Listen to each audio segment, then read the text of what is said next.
Jesus ko ya Bako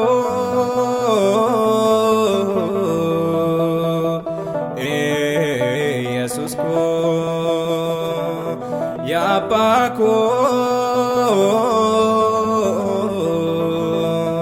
ni fudate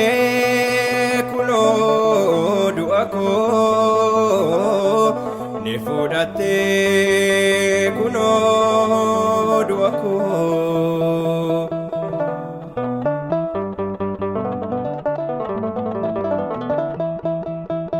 jalalake nana umteta bakka gaarii sanaaf laatteta naatoo didee keessaati ba'ee jaalala koof dhiigni kee lola'ee naatoo didee keessaati ba'ee jaalala koof dhiigni kee lola'ee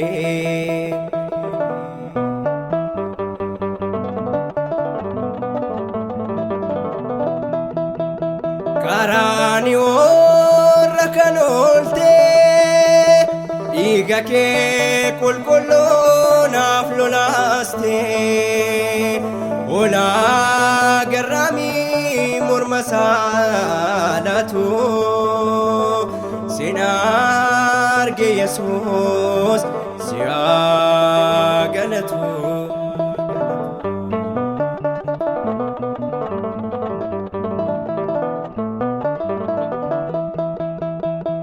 yeroo laaluu taa'ee fannoo kee na dhiphisaa waa'een du'uu kee kan hin beekne fannoo kee jibbaa osoo batee maaltu isa dhibaa kan hin beekne fannoo kee jibbaa osoo batee maaltu isa dhibaa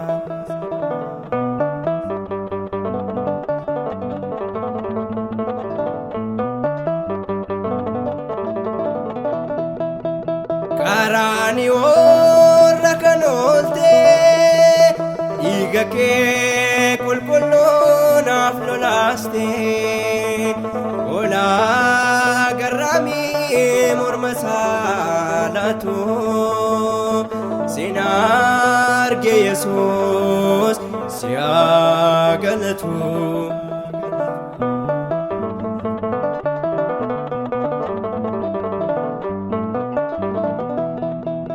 dhiphachuun kee guyyaa jimaataa yaa uumaa koo garaana nyaataa osoon boo'ees narraa hin galu sin faarfadhaa dinnaa ilaalu osoon boo'ees irraa hin galu sin faarfadhaa dinnaa ilaalu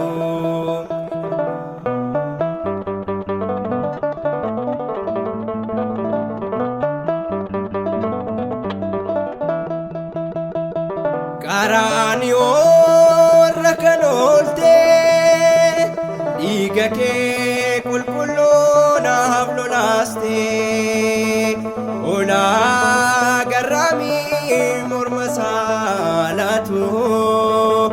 sin arge Yesuus si haa galatu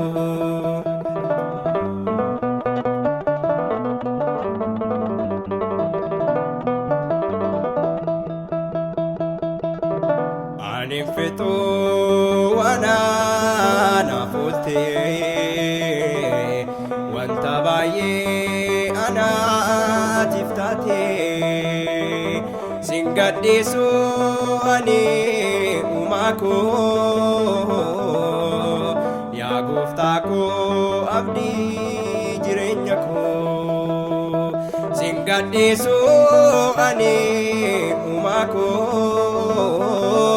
yaa gooftaa koo abdii jireenya koo.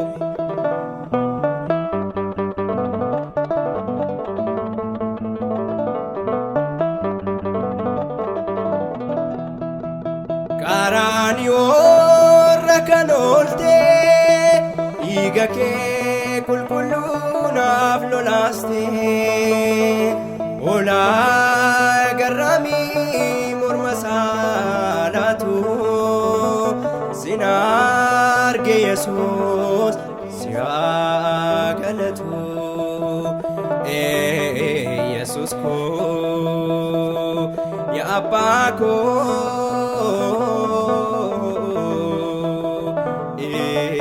Yesus ko ya abbaa koo